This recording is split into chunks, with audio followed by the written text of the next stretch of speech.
Mikrophonie number 1. For my work composition, for my work Momenta, I found in Frankfurt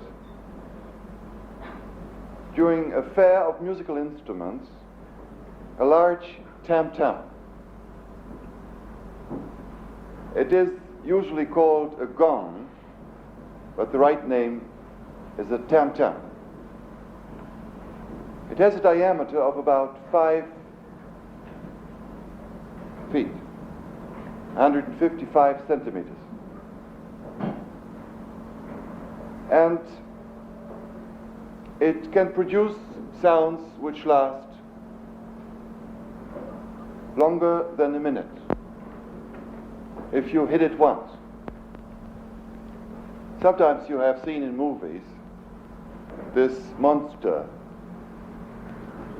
which is hit at the beginning, and then there is the throat of a lion that opens up.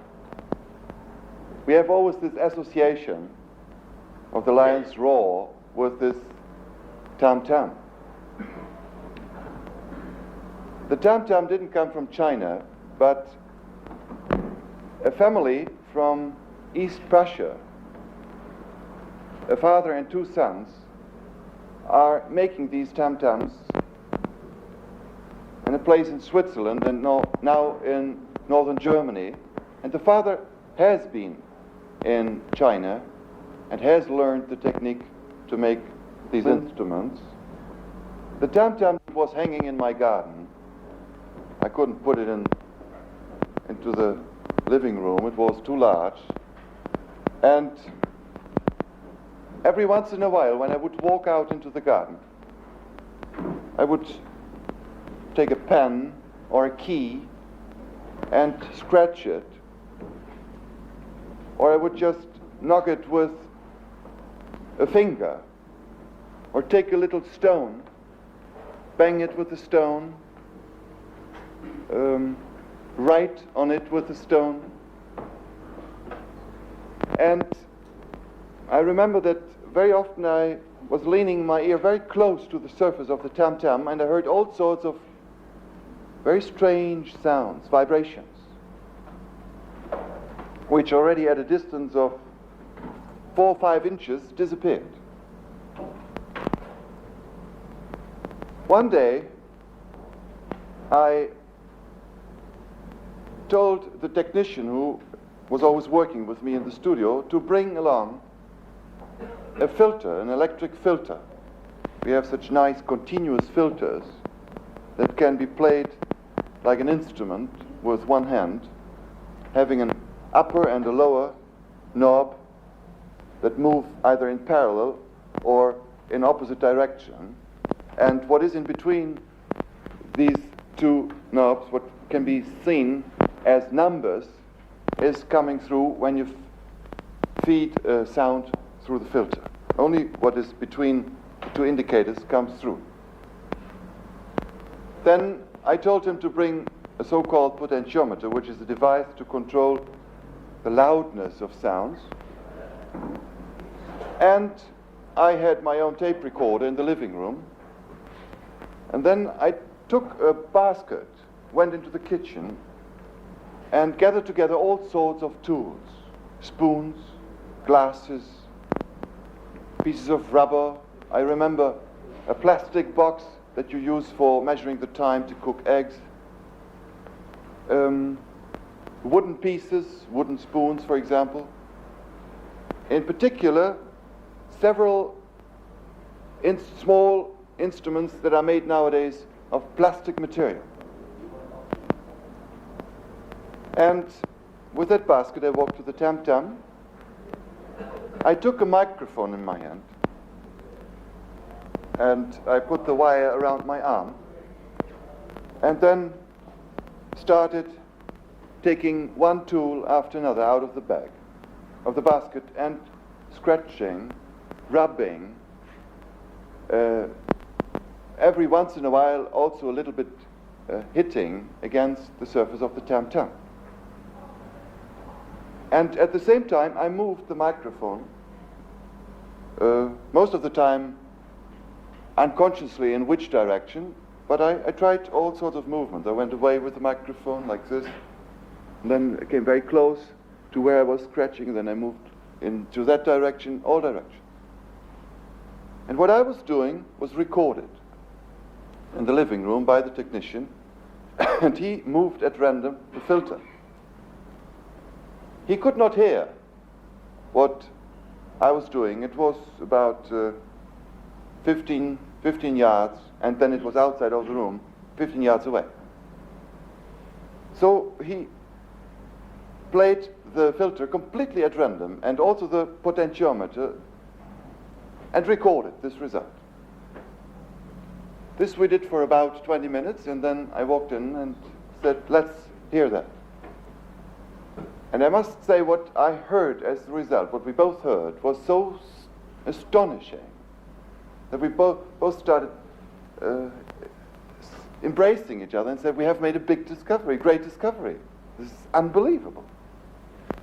You heard all sorts of animals that I have never heard in real, and at the same time many, many sounds which I couldn't imagine before. Many, many sounds which we had never discovered during the work in the electronic music studio, where I was working already for more than 12 years when I made that experiment. And on the basis of this experiment, I composed a work which is called Mikrophonie #1. Microphone is in the title.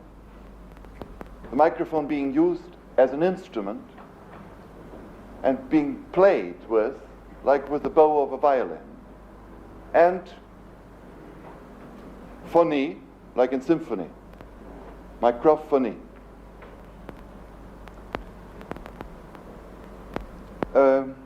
The number of musicians that I chose varied in the beginning of the composition, and finally I decided to work with 2 groups, and in each group 3 musicians.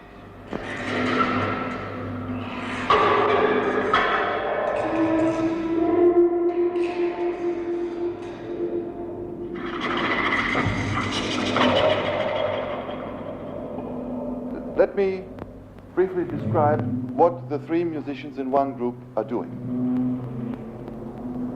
One musician is, as I say, exciting the tam-tam. He uses all sorts of different tools that he gathers together.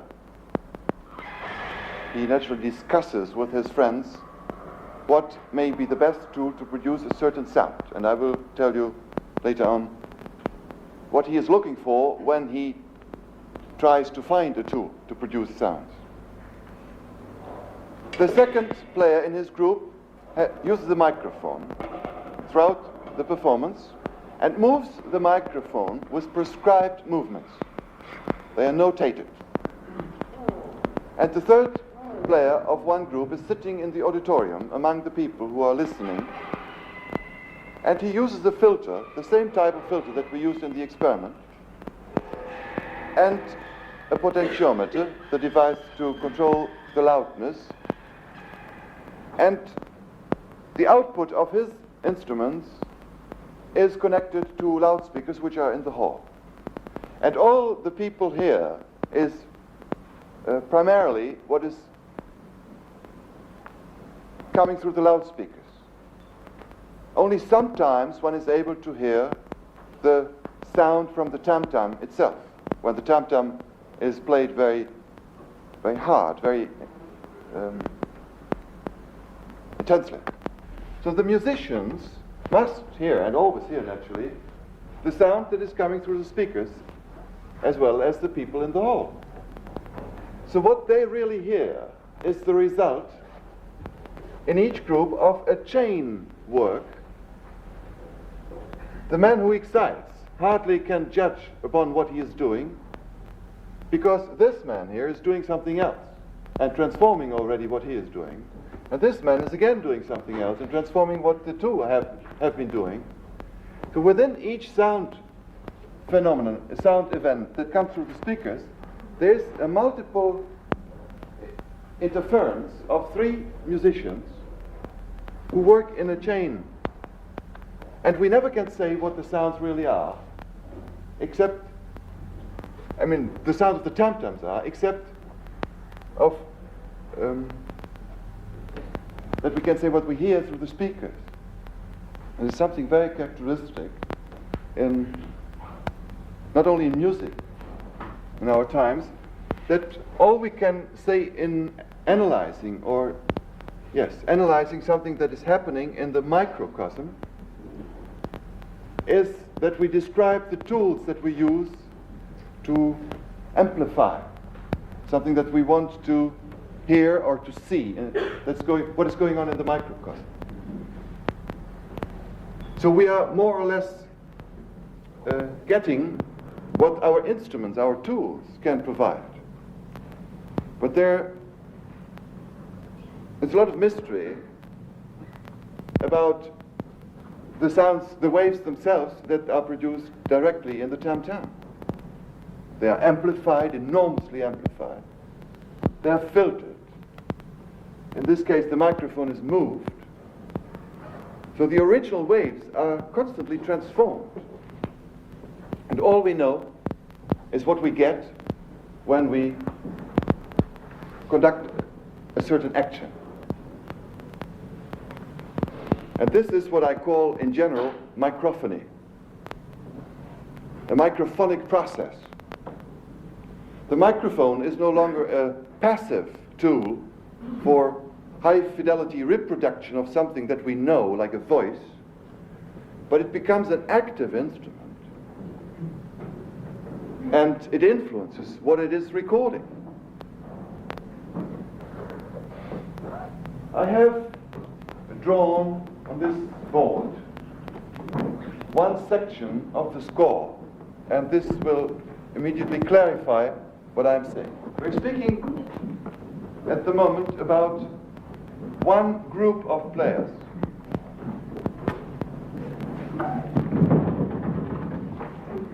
Can you see this?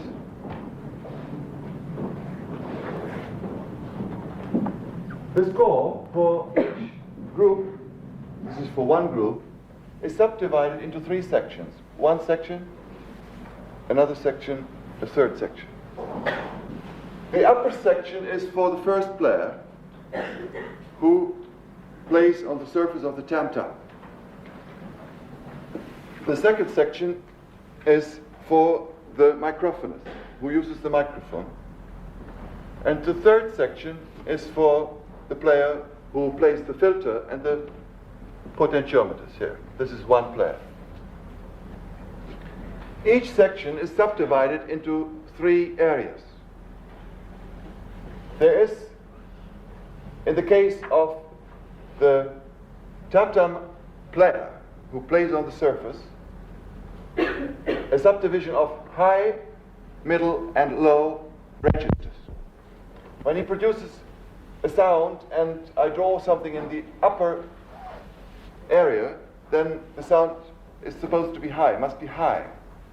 Here it must be medium in register, middle, in the middle register, and here low. Then here we have three areas for the microphonist.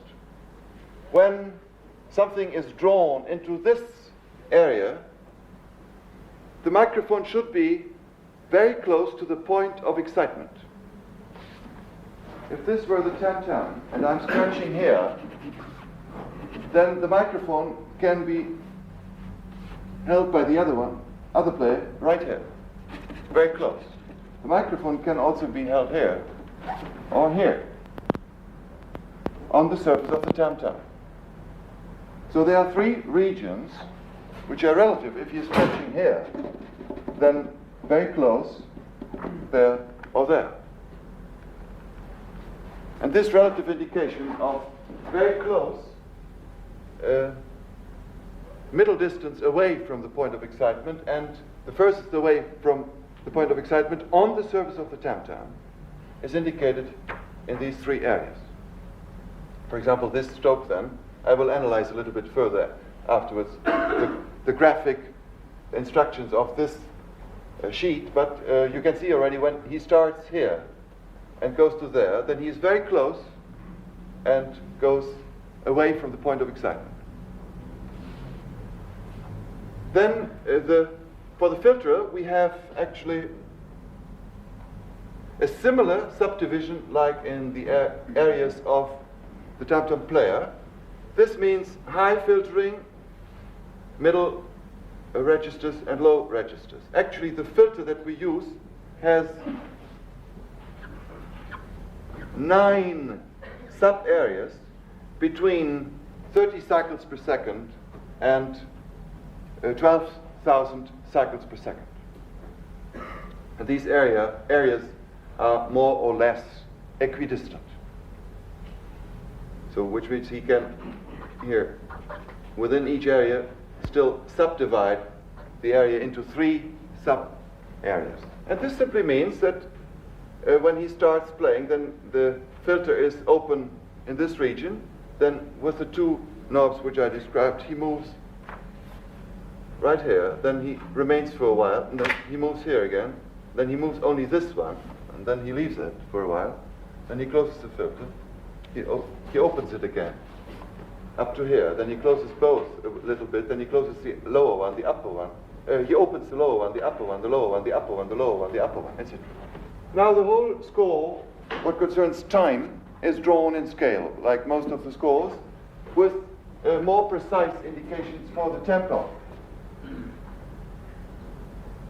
Here we have indications which indicate the number of unities of that particular musical moment, and we are beginning, it was graphically a very good example, that's why I took it, begin at the 47th unit, this is 49, 52, think for a moment seconds.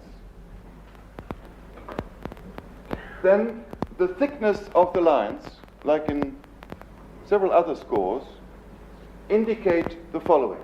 For the tam-tam player, the thickness of the lines definitely indicates the intensity with which he is scratching, for example, or rubbing on the surface.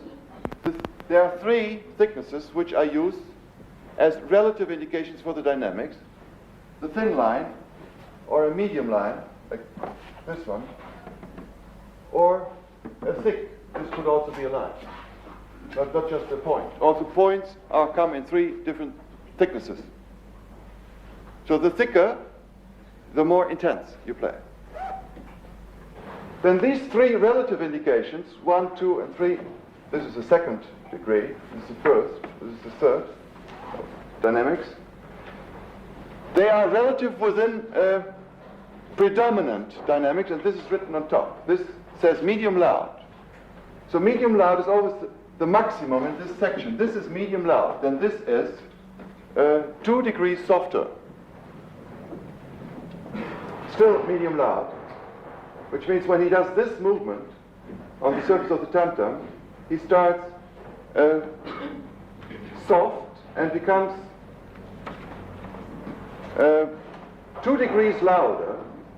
This is the maximum of width of the strokes that I use, number 3, and this means mezzo forte. So he does, this movement means becoming louder and softer again. Same. Here it's the same. Related to piano, and then it says that there is a crescendo, which means an increase of dynamics during this section, and these here then are relative dynamics. Here it's the same. We have degree of dynamic degree 3, 2, 1, 2, 3. Here the same. 3, 2, 2. Well, that should be a little wider. This would be 1. That's too wide. It should be like this. 3, 1, 2, 2. 1, 3. Then the thickness of the strokes in the second system with the 3 areas means the following. When the thickest line or stroke or dot is used, like always here, a maximum, there's a minimum, maximum, maximum, minimum, maximum, etc. This is the thickest line. Compared to here, for example, the line is becoming thinner, and there it is the thinnest. Means that the microphone is the closest to the surface, the closest, which means here, when the line is the thickest. And the thinner the line, the further away the microphone is. So we have spoken about the three areas, which means close to the point of excitement. That is this, and this. When the stroke goes like here.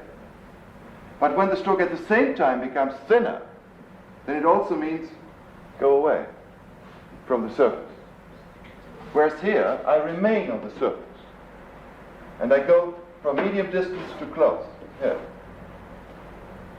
Medium distance to close. Aha, but that's it. But I'm a little away here.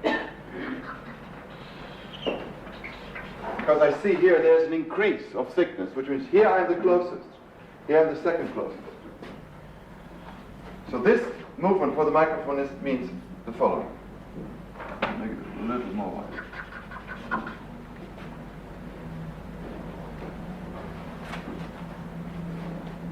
I scratch here, and I do this. That's it.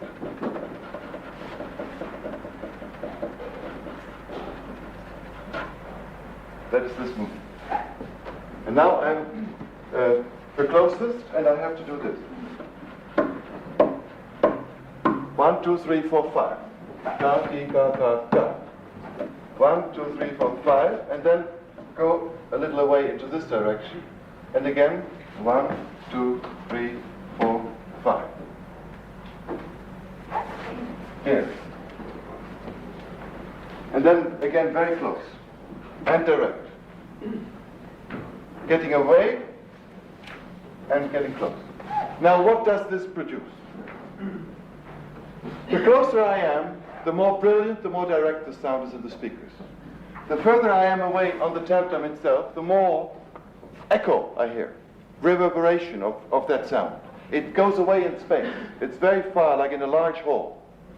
And at the same time, it is somehow muted. When I go into this direction, the sound becomes softer. And at the same time, I lose high frequencies. I get indirect vibrations. It changes the color of the sound. So we have this triangle always in respect to one point of excitement, which affects the dynamics, the timbre, the echo, the reverberation of each sound.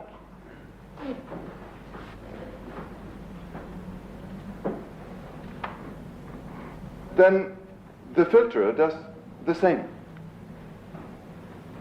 I said the more high the filter is opened, the brighter the sound. If the filter is only opened in this region, and the lower this region, this area is, the darker the sound. When it's completely open, I hear all the frequencies which are in the original vibration. So it affects also the dynamics, because the closer the filter, the more the filter is closed, the softer the sound becomes, because I lose energy. All characteristics of the sound, again, are affected by this man who plays the filter. Rhythm, when he makes then he superimposes a rhythm on what has already produced by the other players. And at the same time he makes bright, dark, bright, dark, bright, dark. And when he opens it, the sound becomes louder, and when he closes it, the sound becomes softer at the same time. So all the characteristics of the sound are musically articulated by this player. Now this is a very strange situation, that three players are playing on the same sound, working on the same sound. And that there is an inner polyphony within each sound that is produced. Only if all three would do exactly the same rhythm and would do all the movements concerning the dynamics in parallel, which means when he plays louder, he goes closer to the point of excitement and he opens the filter wider. This happens very rarely in the piece. Then all three would go in parallel. But most of the time, they do different things. I compose them in a polyphonic movement. And that within one sound, there is polyphony, superimposition of different rhythms and dynamic curves. This is something that we haven't known before in the music. And I can't say myself what the sound would be without this interference of the three players, because then you don't hear it.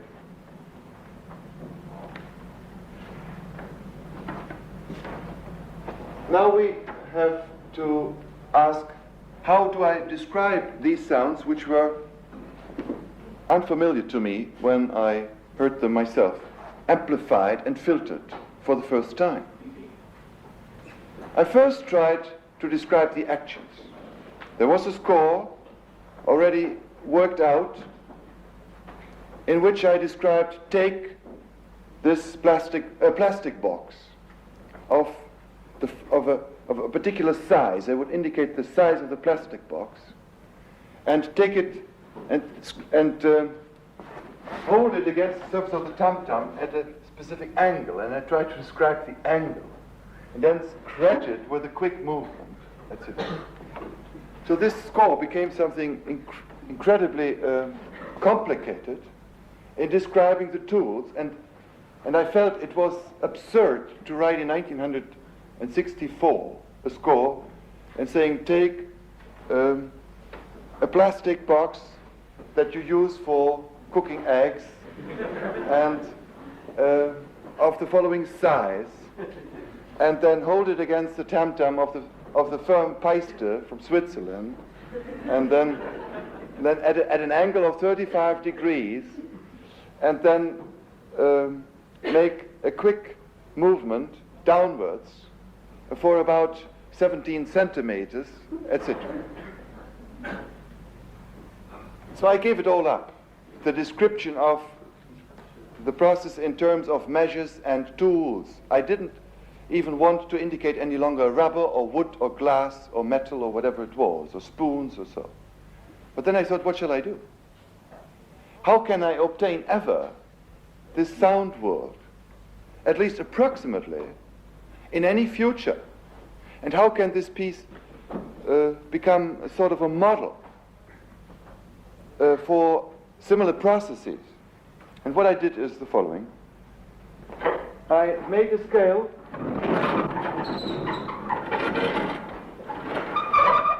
which started the history of music all over again, so to speak, and describes a little bit the language, the kind of language that we used, the technician and me, when we were speaking of, you know, that or you know that one sound which one, and he would say, yes, I remember. See, that's all we could do in order to be more precise than saying like a dog or so, or like, because it was never exactly like, and it doesn't really matter. So what I made a scale of 36 steps from the darkest and lowest sounds to the brightest and highest sounds, and I used words. For example, wispern in German. I have tried this afternoon to find similar words in English that describe in an onomatopoetic language the nature of the sound. Whisper, or zischen, we say. Zischen, like tss. Or when you, as I explained to the Englishman this afternoon these words by describing actions. I said, how do you call it when you open a bottle of mineral water? And they said, fizz. That's what I meant. So from the highest and brightest sounds to the darkest, from rumbling, hooting. Then I have indicated tromboning. They said that doesn't exist in English. I said, well, if you have trumpeting, why don't you have tromboning?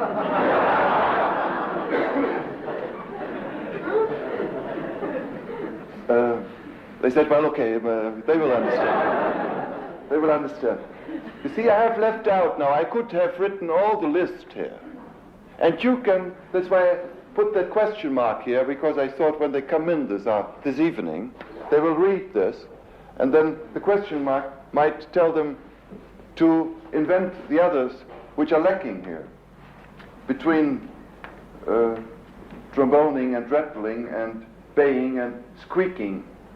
Here you can fill in, let's say here 15 or 8, and here 8, and here 8, or 10, 10, 10, then you come approximately to 36. And try to be as precise as possible in not giving 2 or 3 words which might be mistaken for almost the same sound. For example, I have a sound which comes in that example, schwirren. What's meant is this sound. And then they said, well, it's fluttering. I said, think of the wings of a bird. He said, fluttering. I said, flutter, that is not like, you must, like schwirrend in German. He said, no, it's fluttering in English. But the ah is, I said, it must be higher, because I was looking for a vowel that indicates more precisely the schwirren. And then I said, no, in our language it is the same like an arrow that's going through the air. We say schwirrend. And then they said, well, then you need whistling, but you must say it is an arrow, otherwise it is. Well, okay, then I said whistling, arrow. That's what I meant. So we have 2 English words, whistling, fluttering, for that schwirren that somewhere is here in my scale. Swishing. Swishing, I hear. See, it's wonderful when you once try to bring order into these words, and do it once at home. It's very interesting, and make a scale with the words. Because once you have got that scale, then you have a scale which is certainly more precise than our traditional scale of, our traditional vocabulary for describing musical instruments, which simply describes the instrument. When I say tuba or flute or oboe, then I immediately identify an object with which the sound is produced with the sound. Whereas here we try to catch the sound directly because we don't know the object that might produce this sound. That is the whole problem now. For the first time, we try to find a language which describes the sound more directly rather than describing the instrument with which the sound is produced. And this kind of scale of 4 sounds is badly needed. There is a so-called Oswald catalogus, which is also not so old, which gives a scale for all the colors that we can perceive. And since many, many years, I'm trying to work out scales for sounds. And there are suggestions to do it with numbers, other suggestions to do it with words.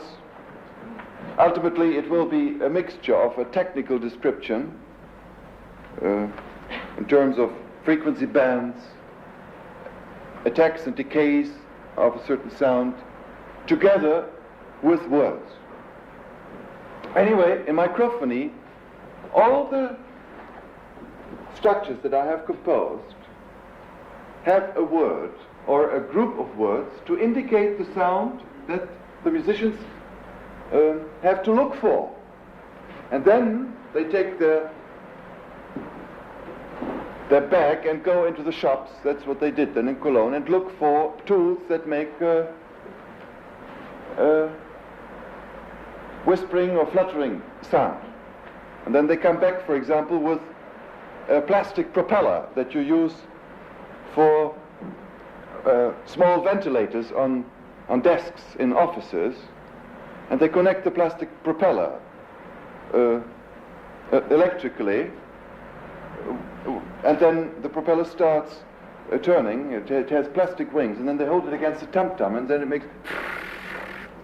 I say, that's pretty close. And then someone else says, well, wait, I will bring something else. And then we try if we can get even a more characteristic fluttering sound, respectively whistling sound. That's the way we did it. For weeks then, we met every day or every second day for several hours and brought a lot of material into the room where the tam-tam was and tried out what would be the best instruments. Though I had already made my experiments before, I could make suggestions. But in many cases, we found much better solutions by working all together. There are special shops in Cologne, for example, which produce nothing but rubber, different kinds of rubber tools, rubber pipes, rubber blocks, etc. And we tried all the different rubber tools to scratch on the surface with the rubber, with the different types of rubber, artificial rubber, natural rubber, etc. And for some sounds we were able to use it. Or we took brushes, let's say, different kind of brushes, and brushed the surface. Then we get all these sounds. Or paper that you use for drawing in architectural offices. When you press it together, it makes this kind of noise. But when you do this against the surface of the tam-tam, it produces still another sound, etc., etc.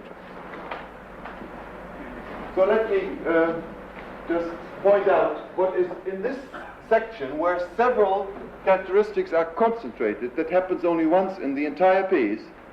That many structures are collage, being brought together. That's why this page is particularly revealing. We have here a fluttering sound, loud, and then I have to do it twice with some tool. And here I remember we took a cardboard tube and cut it at a different size, and then scratch it over the surface of the tam-tam. Then it makes that strange sound.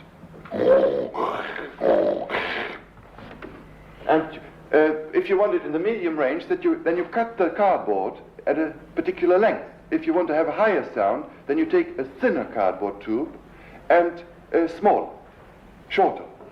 When you want a low sound, then you take a rather big cardboard tube and a low one, then make no, still lower. Oh, that was high. Very low.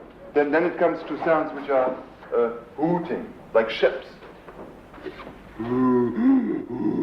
This kind of sound we make with big cardboard tubes, or these hammers.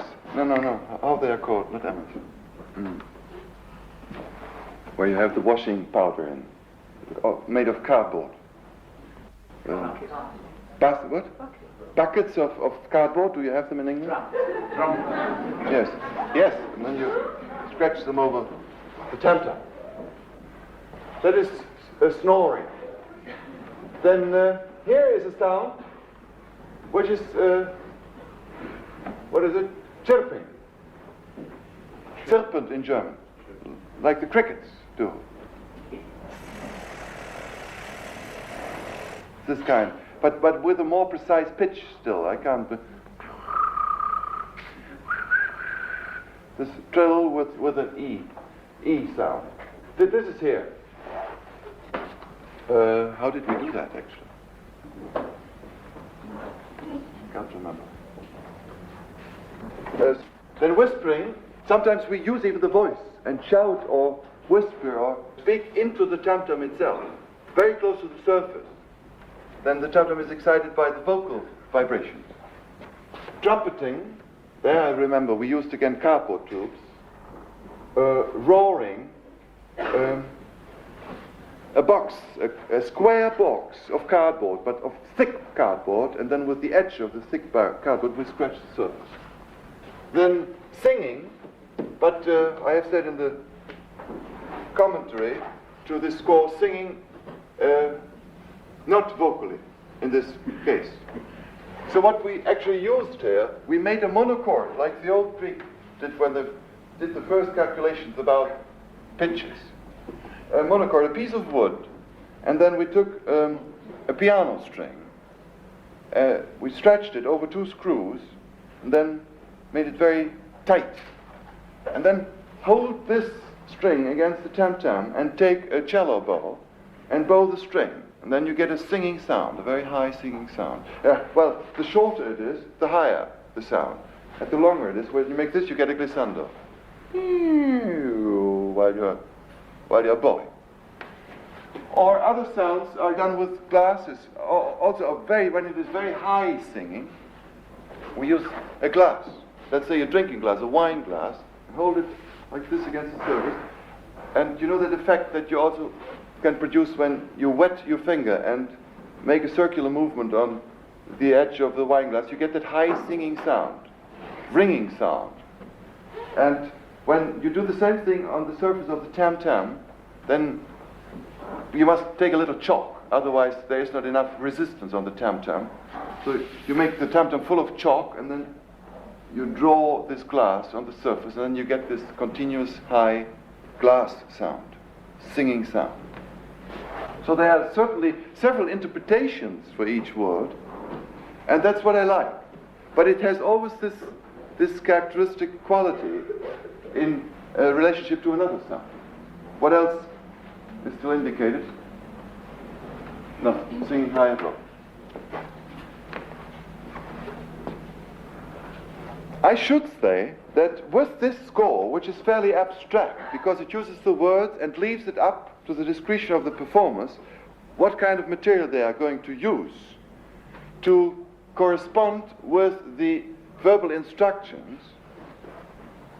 In addition to this abstract score, I am also publishing a version, which means what we have done in order to realize this score. So there is that safety process, because I have learned throughout the years that it is better to give an example than leaving it completely in the air, because tapes, as you know, tapes get lost and they get ruined after a couple of years. And if I want that this work develops and can be used at any times, when even the plastic material has disappeared and the spoons and God knows what kind of beings will be then on this earth. Let's say in 500 years, would be quite interesting to realize this Mikrophonie with what they think would be interesting for roaring. Most probably they won't know lions anymore. And when I say serpent, God knows that they still know crickets. And what is snoring? Perhaps they don't snore anymore. But it would nevertheless be interesting. So I describe, it will be quite funny scene from the future to discover this score, to use this score in 500 years, as I said, how we did it. Then I make photographs of all the tools that we have used. And it really looks like a table full of garbage. It's unbelievable, these old cardboard things and these rubber things. Most of them are a little destroyed through the process of having played with them many times. The glasses are half broken. There are bottles, wine bottles and all sorts of things. It looks very strange. And I photograph each instrument that has been used for a particular section. I number the photograph and I number the word, and then there's a whole list of photographs at the beginning of the score. And then I indicate how this instrument was used with words. I describe it, make a script. I should say a few words about the structuring of the form of the piece. There's a form scheme, as I say, which is completely abstract what concerns the connection rules. What are connection rules? I have composed 33 independent musical moments. Each musical moment has a typical a typical rhythm, a typical timbre indicated by words. It has a typical inner texture, a typical direction. It goes, let's say, from slow to fast, or from high to low. And these 33 musical moments are distributed among the two groups of players according to the instructions of the form scheme. And the instructions are as follows. I have used 3 types of signs.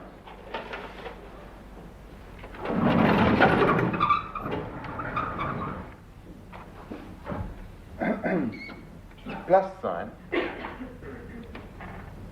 means support what the other group is doing.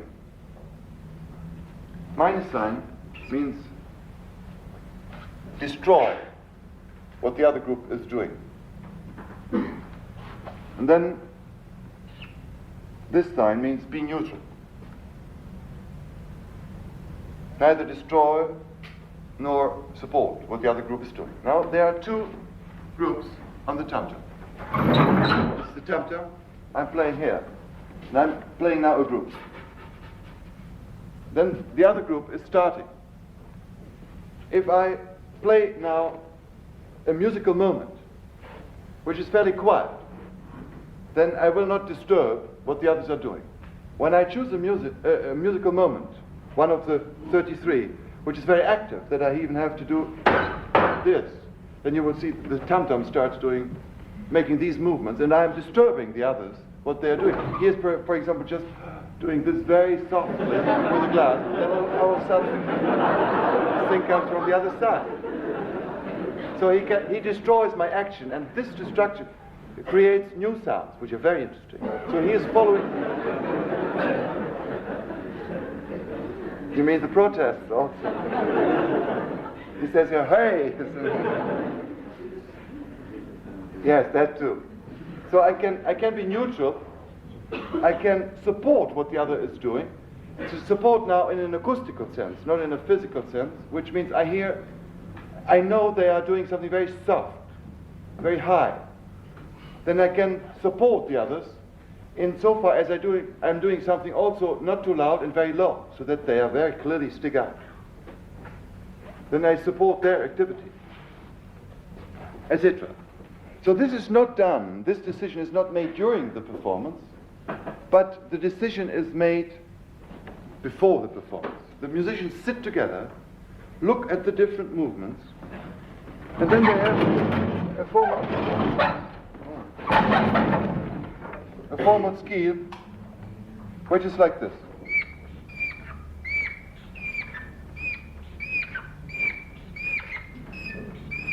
Etc. 36. That's, yeah. If you would take a microphone, then this sound it's very interesting. Well, you can do it. You can imagine when you amplify this, it's like an enormous animal flying through this hall. Etc. So, there's all the colors are in it, all the pitches are in it, all the dynamics are in it, just the way I use it. So let's assume this is the form scheme and it has 36 of these boxes. And then destroy, support, and be neutral have a second indication also with these signs, which say with something that is similar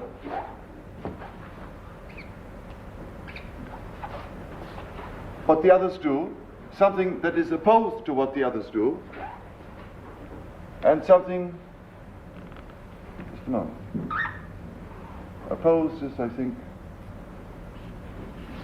this sign, similar, opposed, and something, no, these two. Is Hugh here? Do you remember the other one? Is Hugh Davis here? Different. Yeah, what kind of sign do I have? Aha, this one, I think. That's it. So when I make a version now, and these 3 signs occur, then when I have this together with a plus sign, then it says look for something similar to what the others are doing and support.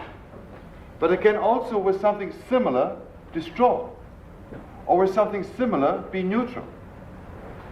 Or I can take something that is different from what the others are doing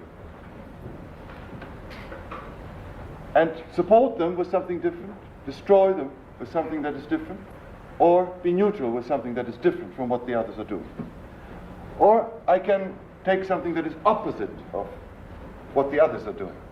And again, support with something that is opposite, support with something, destroy with something that is opposite, and be neutral with something that is opposite. So in each connection, there are several signs which indicate how the choice of a particular musical moment is or must be made according to the connection rules. The connection rules are indicated by abstract symbols. So the musicians sit together and say, well, I have now to get something similar in relationship to what you have just done, started before, and it is supposed to destroy you. Let's look through all these moments. Which moment gives me the chance to do this best? And when they make a version for the performance, the very last moment is chosen first. Then, in respect to the very last, the very first of the piece reacts to the very last one with the transformation sign, with the signs of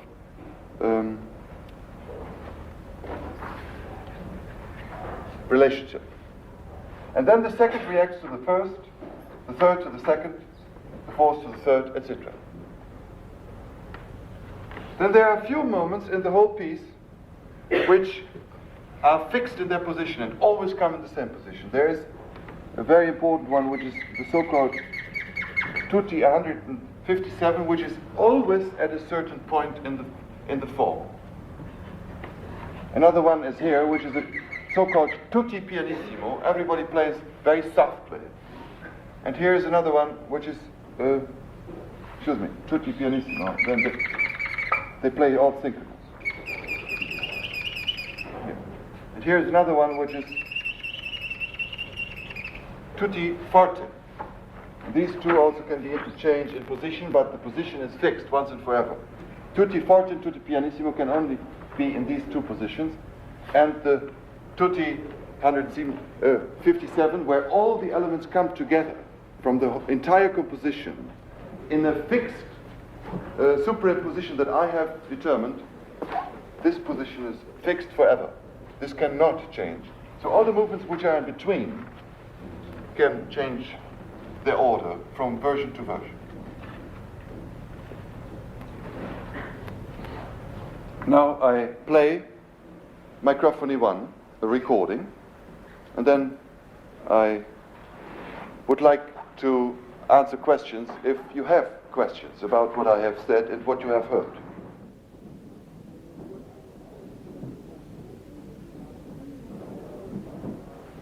Mikrophonie 1, in German the title is Mikrophonie 1.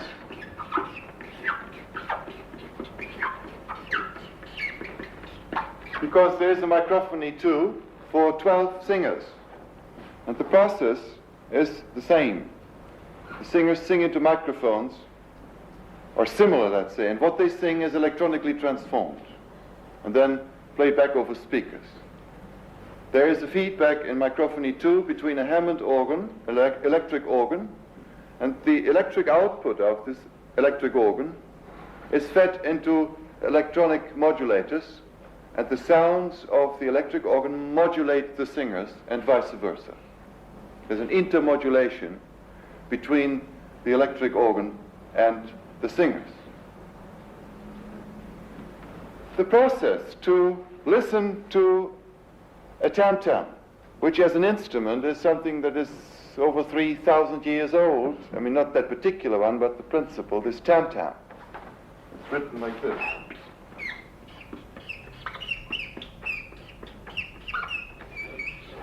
Tam-tam. To listen to such an instrument like a doctor would listen A medical doctor would listen with a stethoscope to the body of a person.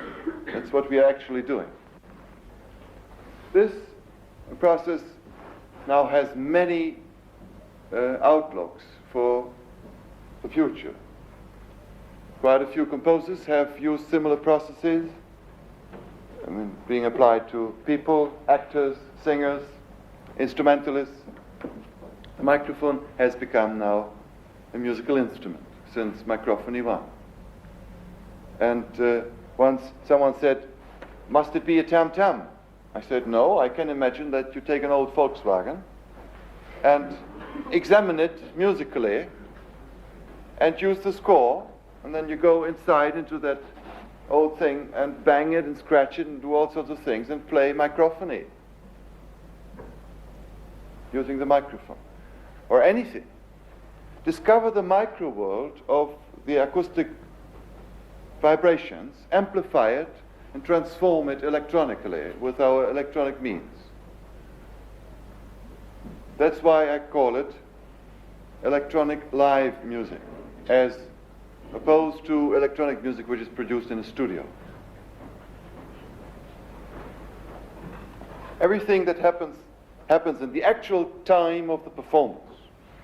There's no preparation like in electronic music which is on tape.